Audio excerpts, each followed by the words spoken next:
क्या आपके सपने में कभी भगवान शिव, गणेश जी, कृष्ण भगवान या फिर हनुमान जी या फिर सर्प देवता आए हैं? और अगर आए हैं या फिर कभी आ जाएं, तो इन सपनों का मतलब आखिर होता क्या है, चलिए जानते हैं। देखिए, अगर आपके सपने में गणेश जी आ जाएं, तो इसका मतलब होता है कि आपके स्ट्रगल वाले दिन खत्म होने वाले हैं और आपके अच्छे दिन आने वाले हैं। अगर आपके सपने में शिव जी आ जाएं, तो इसका मतलब होता है कि जिस चीज के लिए आप सालों से मेहनत कर रहे हैं, वो चीज आपको मिलने वाली है। और अगर आपके सपने में कृष्ण भगवान आ जाएं, तो इसका मतलब होता है कि जो काम आप कर रहे थे उसे जारी रखिए, भगवान आपको उसमें सक्सेस यानी सफलता जरूर दिलाएगा। अगर आपके सपने में हनुमान जी आते हैं, तो इसका मतलब यह है कि आपकी हेल्थ में सुधार होने वाला है और आपके हालात बदलने वाले हैं। और अगर आपके सपने में सांप आते हैं, तो इसका मतलब यह है कि आपको पुरानी गलतियों को भूलकर फिर से नई शुरुआत करनी पड़ेगी। गाइस, इस वीडियो को शेयर करिए ताकि लोगों तक ये जानकारी पहुंच सके। केरल के अनाथ आश्रम में पले बड़े एक बंदे ने भारत की सबसे कठिन परीक्षा यूपीएससी क्रैक कर ली और एक आईएएस अधिकारी बन गया। कौन है ये बंदा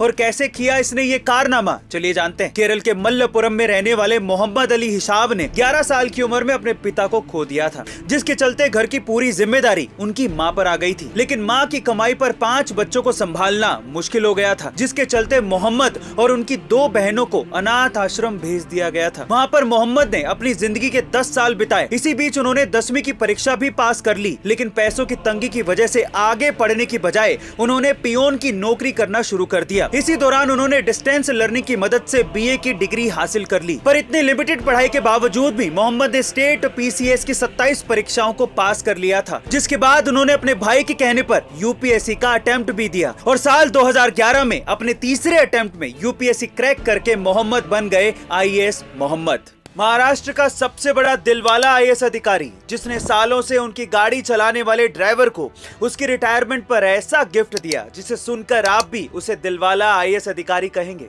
दरअसल आईएएस अधिकारी जी श्रीकांत को जब पता चला कि पिछले 35 सालों से आईएएस अधिकारियों की गाड़ी चलाने वाले ड्राइवर दिगंबर थक जी रिटायर होने वाले हैं, तो जी श्रीकांत जी ने सबसे पहले फूलों से उनकी गाड़ी को सजाया और खुद गाड़ी चलाकर सुबह सुबह ड्राइवर के घर पहुंच गए और वहां जाकर ड्राइवर को पिछली सीट पर बिठाया और दिन भर उस आईएएस अधिकारी ने खुद ही गाड़ी चलाई और ड्राइवर जी पिछली सीट पर आराम फरमाते रहे। यही नहीं, दिन ढलने के बाद ड्राइवर को विदाई देने के लिए आईएएस अधिकारी ड्राइवर को घर तक छोड़ने भी आए थे। आज भी अगर उस जिले में कोई जी श्रीकांत के बारे में पूछता है, तो लोग यही कहते हैं कि उनके जैसा दिलदार आईएएस अधिकारी किसी जिले को कभी कभार ही मिलता है। तो गाइस, इस दिलदार व्यवहार के लिए जी श्रीकांत के लिए एक हाथ तो बनता है। गाइस, मान लो कि अगर किसी दिन डॉल्फिन और शार्क की भिड़ंत हो जाए तो क्या होगा? तो आप लोग कहेंगे कि प्यारी सी दिखने वाली डॉल्फिन इस खतरनाक शार्क का क्या बिगाड़ लेगी। तो आप गलत हैं। एक्चुअली डॉल्फिन शार्क से ज्यादा फुर्तीली होती है और उसके पास एक हॉरिजॉन्टल पूंछ होती है जो कि उसे ऊपर से नीचे और नीचे से ऊपर तेजी से जाने में मदद करती है। और इसी वजह से डॉल्फिन अपने मजबूत मुंह से नीचे से ऊपर जाते हुए शार्क के नाजुक पेट पे हमला कर देती है। और यही वजह है जिसकी वजह से शार्क डॉल्फिन से डरती है। गाइस, जो दिखता है वो होता नहीं है। क्या आपको इसके पहले तक इफेक्ट पता था? और अगर नहीं पता था तो चैट सेक्शन में लिखना मत भूलिएगा।